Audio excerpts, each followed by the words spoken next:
It's 2:47 a.m. You're staring at the ceiling. Your phone is face down because you promised yourself you wouldn't check it. Your brain won't shut off, and somewhere in the back of your mind, you're already dreading how tired you'll be tomorrow. You call this insomnia.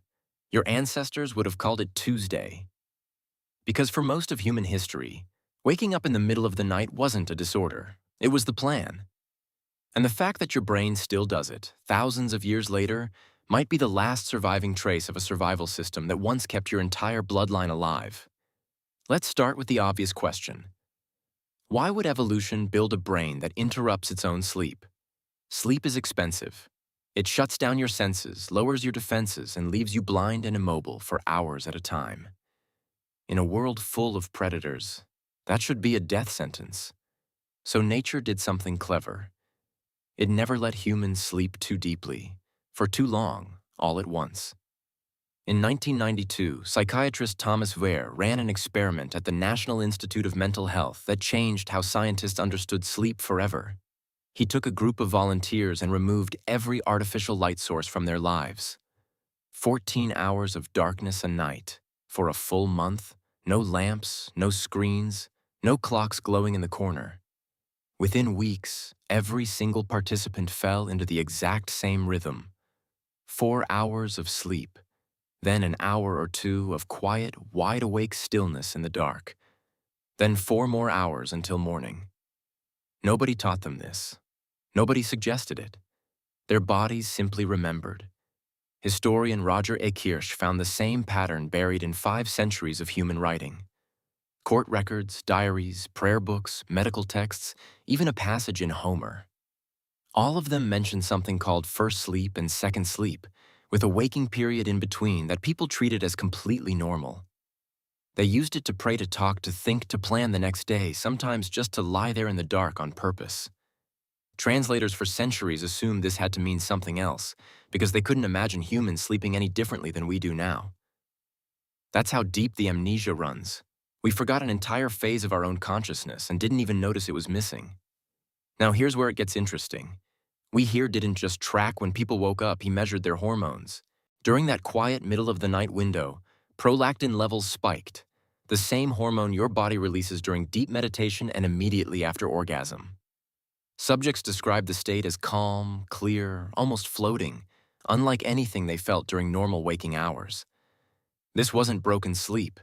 It was a third state of consciousness, built into your biology, sitting quietly between two others, waiting for darkness to switch it back on. So why would your body bother building something like that? This is where the superpower part comes in. Anthropologists have a theory called the sentinel hypothesis, and it's almost unsettling once you think it through. A group sleeping together in the open or even inside a shelter is never fully protected. Fires burn low. Predators are patient. If every single person in a camp fell into deep, unbroken sleep at the exact same time, the entire group would be vulnerable for hours with zero warning. But if sleep is staggered, if people drift in and out of that light wakeful window at slightly different times, someone is always almost awake. Someone is always close enough to the surface to hear a snapped branch, a shift in the wind, a sound that doesn't belong. Segmented sleep may not have been a flaw in the system. It may have been the security system, a rotating watch shift written directly into your nervous system, no schedule required. And it didn't stop at safety. That waking window became something else entirely, a private, unscheduled slice of time that belonged to nobody but you. No hunting, no gathering, no chores, no one asking anything of you. Just the fire dying down, the stars overhead, and your own mind, finally alone with itself. Some of humanity's oldest reflection happened right there in that gap. Not during the busy, productive daylight hours, but in the stillness between two sleeps, when the brain had nothing left to do but wander. Psychologists now know that your brain's default mode network, the system responsible for self-reflection, memory processing, and creative insight, only fully activates when you're doing nothing at all. Ancient humans stumbled into that state twice a night, every night, for their entire lives. You call it 3 a.m. anxiety. They called it thinking. So what changed? Light, cheap, abundant, always on light. Street lamps in the 1600s, gaslighting in the 1800s, And then in 1879, the electric bulb made darkness almost optional. Within a few generations, the natural cue that used to end at sunset now stretched 7 or 8 hours past it. Screens made it worse. Blue light hits your retina and your brain reads it as daytime, delaying the melatonin release that should be easing you into that first sleep phase in the first place. We didn't get rid of segmented sleep. We just buried it under so much artificial daylight that most of us never reach it on purpose anymore. Instead, it leaks out sideways, at 2 a.m., uninvited, when your body still tries to open that old window in your mind, no longer used to the quiet, panics instead of settling in. That's not malfunction. That's an ancient program trying to run on hardware surrounded by noise it was never designed for.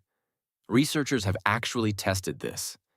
People who spend just 1 week camping with zero artificial light see their melatonin cycles reset in a matter of days, syncing almost perfectly to sunset and sunrise. Their bodies remember the old rhythm almost instantly, like it was never really gone, just switched off.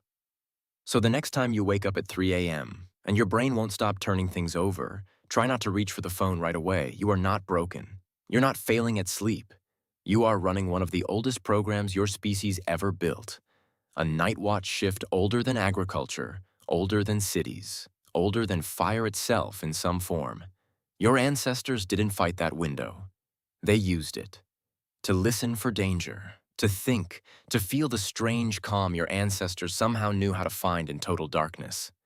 Maybe insomnia isn't the disorder. Maybe forgetting how to use the quiet is.